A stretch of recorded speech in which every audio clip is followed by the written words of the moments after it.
તો વડોદરાની એમએસ યુનિવર્સિટીની સાયન્સ ફેકલ્ટીમાં પ્રથમ વર્ષમાં કેટી એટીકેટી ધરાવતા વિદ્યાર્થીઓને ત્રીજા વર્ષમાં પ્રવેશ આપવાની માંગ સાથે અખિલ ભારતીય વિદ્યાર્થી પરિષદ એબીવીપી દ્વારા સાયન્સ ફેકલ્ટીના ડીનને આવેદનપત્ર આપવામાં આવ્યું હતું। એબીવીપીના અધ્યક્ષ હેમ વાઘેલાની આગેવાની હેઠળ મોટી સંખ્યામાં વિદ્યાર્થીઓ ઉપસ્થિત રહ્યા હતા।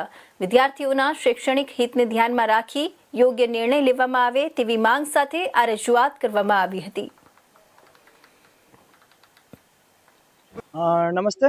આજ રોજ અખિલ ભારતીય વિદ્યાર્થી પરિષદ ફેકલ્ટી ઓફ સાયન્સ દ્વારા ડીન સાહેબને એક રજૂઆત કરવા આવી છે। તેનો મુખ્ય વિષય એ જ છે કે જે વિદ્યાર્થીઓને પહેલા પ્રથમ વર્ષમાં જેમના ક્રેડિટ ઓછા છે કાં તો જેમને કેટી છે જેના લીધે વિદ્યાર્થીઓને થર્ડ યરમાં પ્રવેશ નથી મળી રહ્યો, તો તે વિદ્યાર્થીઓ માટે ફેકલ્ટી ઓફ સાયન્સ દ્વારા કશું નિર્ણય લેવામાં આવે છે, વિદ્યાર્થીઓ માટે અન્યાય ના થાય। તો વિદ્યાર્થી પરિષદની સ્પષ્ટ માંગ છે કે વિદ્યાર્થીઓનો જોડે અન્યાય ના થાય અને નિરાકરણ આવવું જોઈએ વિદ્યાર્થીઓનું।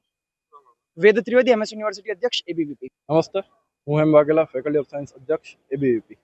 આપણે આજ રોજ એટીકેટીના જે વિદ્યાર્થીઓ જેમને પ્રથમ વર્ષમાં કેટી છે અને જેમના ક્રેડિટ્સ પૂરા નથી થતા એ લોકોને આગામી એકેડમિક્સમાં એમને પ્રવેશ મેળવવામાં નથી આવવા દેવાનું એવું ફેકલ્ટીએ જે પોલિસી બનાવી છે તેના સામે આપણે આવેદન આપ્યું છે આજે।